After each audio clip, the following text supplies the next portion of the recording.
Bismillahirrahmanirrahim. Assalamualaikum warahmatullahi wabarakatuh. Apa kabar sahabat-sahabat Fakultas Hukum semuanya? Semoga tetap dalam keadaan sehat walafiat. Amin ya robbal alamin. Nah, tidak terasa ini kita sudah masuk kepada materi video yang kelima.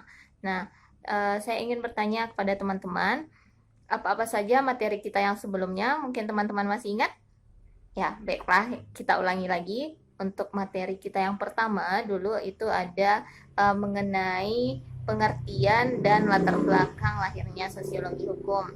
Kemudian materi kita yang kedua itu ada mengenai studi hukum dalam masyarakat. Kemudian materi kita yang ketiga ada aliran yang mempengaruhi sosiologi hukum. Kemudian materi kita yang keempat ini ada tokoh-tokoh dalam sosiologi hukum. Kemudian untuk kali ini video ini di materi yang kelima ini kita akan membahas mengenai stratifikasi sosial dan hukum. Nah, seperti biasa jangan lupa untuk berdoa dulu untuk memulai melanjutkan menonton video ini.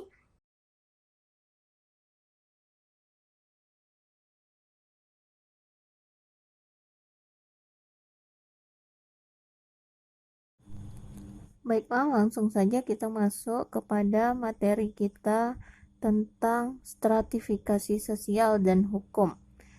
Nah, pengertian stratifikasi ini adalah pembedaan atau pengelompokan para anggota masyarakat secara vertikal atau bertingkat-tingkat. Kemudian, menurut Piritim Sorokin yang pernah menulis buku yang berjudul Social Stratification. Stratifikasi sosial ini adalah perbedaan penduduk atau masyarakat ke dalam lapisan-lapisan kelas secara bertingkat atau hierarkis. Kemudian beliau juga mengatakan bahwa sistem lapisan dalam masyarakat itu merupakan ciri yang tetap dan umum dalam masyarakat yang hidup teratur.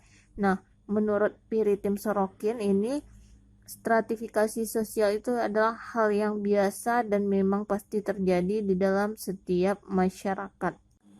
Secara umum dapat kita katakan bahwasanya stratifikasi sosial di sini diartikan sebagai perbedaan penduduk atau masyarakat ke dalam kelas-kelas atau kelompok-kelompok secara bertingkat atau secara hierarkis. Nah, pengelompokan dari adanya stratifikasi sosial secara umum biasanya didasari oleh kekayaan, kekuasaan, kemudian kehormatan, dan juga bisa dari pengetahuan. Kemudian, menurut tokoh kita Indonesia yang bernama Surjono Sukanto, stratifikasi sosial adalah pembedaan posisi seseorang atau kelompok dalam kedudukan berbeda-beda secara vertikal. Nah, setelah mengetahui pengertian dari stratifikasi sosial, berikutnya kita akan melihat apa sih faktor penyebab adanya stratifikasi sosial di kehidupan masyarakat ini. Kita akan melihat pembagian-pembagian nanti stratifikasi sosial. Nah, kemudian jika melihat status sosial yang ada di masyarakat, ini status sosial dapat dibagi atas beberapa. Yang pertama ada yang disebut dengan ascribed status. Ini merupakan status yang diperoleh seseorang secara alamiah. Artinya, posisi yang melekat dalam diri seseorang diperoleh tanpa melalui serangkaian usaha. Ini terdiri dari status perbedaan usia, contohnya ya. Kemudian stratifikasi berdasarkan jenis kelamin atau gender ya. Kemudian status didasarkan pada sistem kekerabatan. Misalnya nenek, paman, tante, keponakan, cucu gitu ya. Kemudian yang kedua yaitu achieved status. Ini merupakan status sosial yang disandang melalui perjuangan. Ini didapatkan dari usaha ya atau perjuangan. Pola-pola ini biasanya banyak terjadi di struktur sosial yang telah mengalami perubahan dari pola-pola tradisional ke arah yang lebih modern. Ini terdiri atau contohnya yaitu stratifikasi berdasarkan jenjang pendidikan ya, tingkat pendidikan seseorang, atau juga stratifikasi di bidang pekerjaan ya, jenis pekerjaan yang didapatkan seseorang, atau juga bisa di bidang ekonomi atau kekayaannya ya. Jadi ini didapatkan dari usaha atau perjuangan, barulah kita mendapatkan tingkat stratifikasi yang bagus di tengah-tengah masyarakat. Kemudian yang ketiga yaitu ada assigned status. Ini adalah status sosial yang diperoleh seseorang atau kelompok orang dari pemberian. Akan tetapi status sosial yang berasal dari pemberian ini sebenarnya juga tak luput dari usaha-usaha seseorang atau sekelompok orang, sehingga dengan usaha-usaha tersebut ia memperoleh penghargaan. Nah, misalnya apa? Misalnya di dalam sebuah pekerjaan yang awalnya seseorang itu adalah karyawan, mungkin dengan usaha-usahanya dalam bekerja yang terlihat baik, itu mungkin bisa diberikan jabatan yang lebih tinggi, misalnya menjadi manajer atau direktur. Ini adalah salah satu bentuk stratifikasi yang diperoleh seseorang dari pemberian orang lain. Nah, kita lanjutkan. Kemudian, apakah stratifikasi sosial selalu sama di setiap masyarakatnya? Atau apa perbedaan stratifikasi di kehidupan masyarakat yang tradisional dengan masyarakat modern?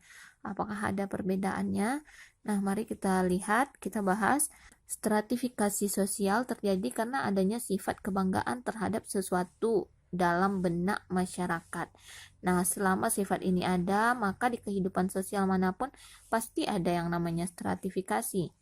Hanya saja mungkin wujudnya berbeda. Kenapa? Karena yang dibanggakan oleh masyarakat tiap zaman dan tiap tempat itu bisa berbeda-beda.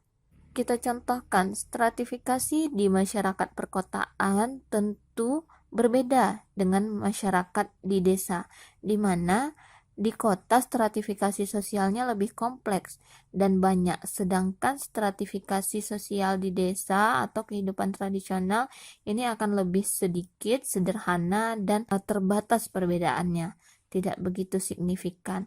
Kemudian begitu juga antara kota yang satu dengan yang lainnya atau desa yang satu dengan yang lainnya, tentu berbeda stratifikasi sosialnya. Nah, kita misalkan ya, jika di daerah kita ini di Rokan Hulu mungkin kita lihat mobil Toyota Alphard itu mungkin kita lihat sangat mewah, wow ya, untuk kendaraan masyarakat Kabupaten Rokan Hulu. Tapi kita bandingkan dengan di Jakarta. Di Jakarta itu Toyota Alphard ini berserakan gitu, banyak sekali berserakan dan banyak, dan ini tidak melihatnya tidak wow. Karena bahkan taksi online pun ada yang mobilnya ini mobil Alphard dijadikan taksi online gitu. Jadi stratifikasi sosial di setiap tempat dan waktu ini bisa berbeda. Nah, kemudian perlu kita pahami bahwasanya stratifikasi sosial memang tidak dapat dihilangkan. Ya, tidak dapat dihilangkan dari kehidupan bermasyarakat. Namun sebenarnya hal tersebut tidak perlu untuk dihilangkan. Hal tersebut adalah memang sebuah dinamika dalam masyarakat. Stratifikasi dengan sistem yang terbuka akan menimbulkan sebuah persaingan yang sehat, di mana kaum strata bawah akan berusaha meraih untuk menjadi golongan pada strata atas. Kemudian sedangkan untuk masyarakat yang strata atas ini akan tetap mempertahankan kedudukannya agar tidak menjadi masyarakat pada strata bawah, tetap berada pada strata yang tinggi begitu. Kemudian hal yang harus dihilangkan adalah diskriminasi dalam hukum. Tidak seharusnya hukum hanya dibuat oleh kaum strata atas saja untuk ditekankan pada kaum strata bawah. Karena hukum adalah menyangkut kehidupan setiap orang, tidak peduli dari strata atas atau strata bawah. Oleh karena itu, hukum seharusnya dibuat secara bersama-sama untuk kebaikan bersama. Semua kalangan harus dilibatkan dalam sebuah perumusan hukum agar hukum dapat diterima oleh semua pihak, di mana prinsip equality before the law ini benar-benar diharapkan terjadi di dalam penegakan hukum, bahwasanya semua orang itu sama di hadapan hukum. Jika orang strata atas bersalah, maka berikanlah hukuman atau sanksi sesuai dengan kesalahannya. Sedangkan ini kalangan strata bawah bersalah hanya sedikit, namun ini sanksinya diberikan tidak sedikit, banyak gitu.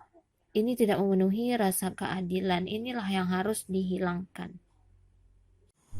Kemudian perlu untuk kita ketahui juga bahwasanya stratifikasi sosial ini berbeda dengan kesenjangan sosial. Nah, kalau stratifikasi sosial ini adalah menentukan perbedaan kedudukan atau status dengan secara vertikal ya. Sedangkan kesenjangan sosial itu artinya ketimpangan, ada yang tidak seimbang gitu. Namun stratifikasi sosial ini dengan kesenjangan sosial ada hubungannya ya, atau kaitannya, di mana kaitannya adalah ketidakseimbangan atau kesenjangan sosial tersebut membuat perbedaan yang dapat digolongkan menurut kedudukannya. Contoh, kesenjangan ekonomi antar daerah di Indonesia ini dapat membuat adanya stratifikasi berdasarkan pendapatan per kapita sehingga timbul kelas-kelas sosial seperti kota yang kaya, kota menengah, dan kota yang miskin. Seperti yang telah disampaikan tadi, bahwasanya kalau stratifikasi sosial ini memang tidak bisa dihilangkan dan tidak perlu dihilangkan. Ini memang akan ada di dalam masyarakat, di dalam kehidupan sosial bermasyarakat. Namun kalau kesenjangan sosial ini harus kita hilangkan, berusaha diminimalisir sehingga tidak ada kesenjangan sosial yang terjadi di tengah-tengah masyarakat. Karena ini pengaruhnya sangat besar sekali untuk kehidupan kita di kemudian hari, di masa yang akan datang, kehidupan berbangsa dan bernegara di masa yang akan datang. Nah, bagaimana teman-teman penjelasan pada video tadi? Semoga dapat dimengerti ya, dan semoga bermanfaat. Seperti biasa, apabila ada yang ingin ditanyakan, silakan tanyakan langsung melalui WA saya. Mohon maaf apabila terdapat kesalahan dan kekurangan. Saya akhiri dengan ucapan Assalamualaikum warahmatullahi wabarakatuh.